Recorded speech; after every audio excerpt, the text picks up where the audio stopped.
On m'interroge aujourd'hui sur les protéines. Qu'est-ce que c'est qu'une protéine? Alors, la meilleure explication, c'est l'expérience. Alors l'expérience, je vous propose de prendre un œuf, et cet œuf, vous allez séparer le blanc du jaune. Donc on part de l'œuf, on sépare le blanc du jaune, et le blanc, on le met dans un bol, et on laisse sécher à l'air libre, comme ça. Et vous allez obtenir un résultat qui est à peu près celui-là, c'est-à-dire, vous voyez, il y a une partie, c'est le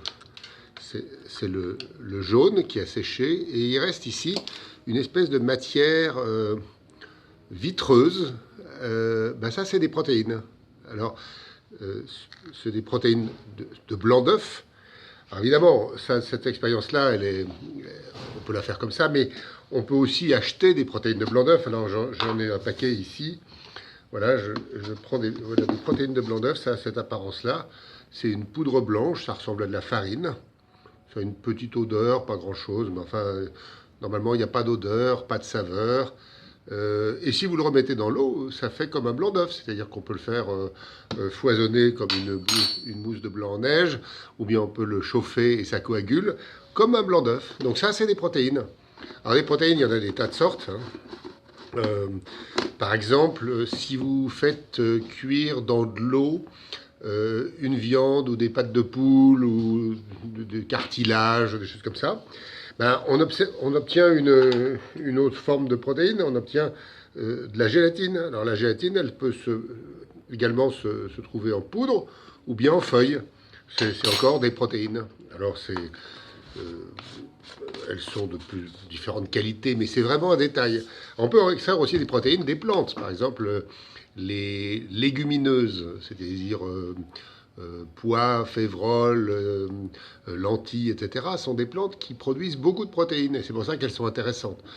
2016 a été déclarée l'année internationale des protéines par la FAO, l'Agence mondiale de l'alimentation.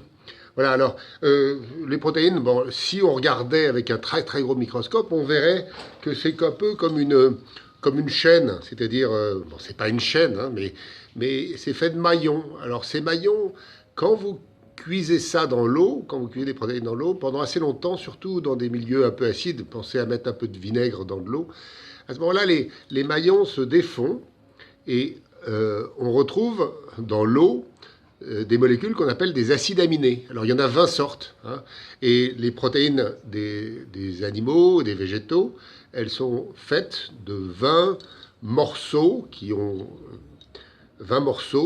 qu'on appelle des résidus d'acides aminés. Voilà. Donc c'est tout simple, les protéines, il y en a partout. Alors, on n'oublie pas finalement qu'il nous en faut des protéines pour vivre. Hein. Bien sûr, on nous dit en ce moment, on mange trop de viande. C'est sans doute vrai, il ne faut pas exagérer, mais il ne faut pas oublier non plus qu'en gros, un être humain, c'est fait de là jusque-là, c'est-à-dire 70% d'eau. Après, il y a des protéines, et après, il y a du gras et quelques détails. Mais les protéines, il nous en faut. Hein, c'est très important. Et il y en a donc dans les viandes, dans les poissons, dans les œufs, dans certains végétaux.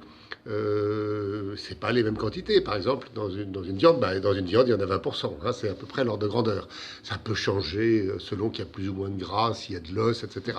Mais enfin voilà. Alors des protéines. Alors des protéines, après, il y a on pourrait en parler pendant des jours.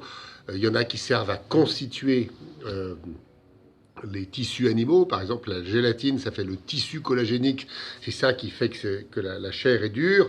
Et puis, il y en a d'autres qui sont ce qu'on appelle des enzymes, qui sont comme des petits ouvriers qui peuvent avoir une action. Bon. Mais ça serait déjà trop. Donc, je m'arrête là. Maintenant, vous savez ce que c'est qu'une protéine.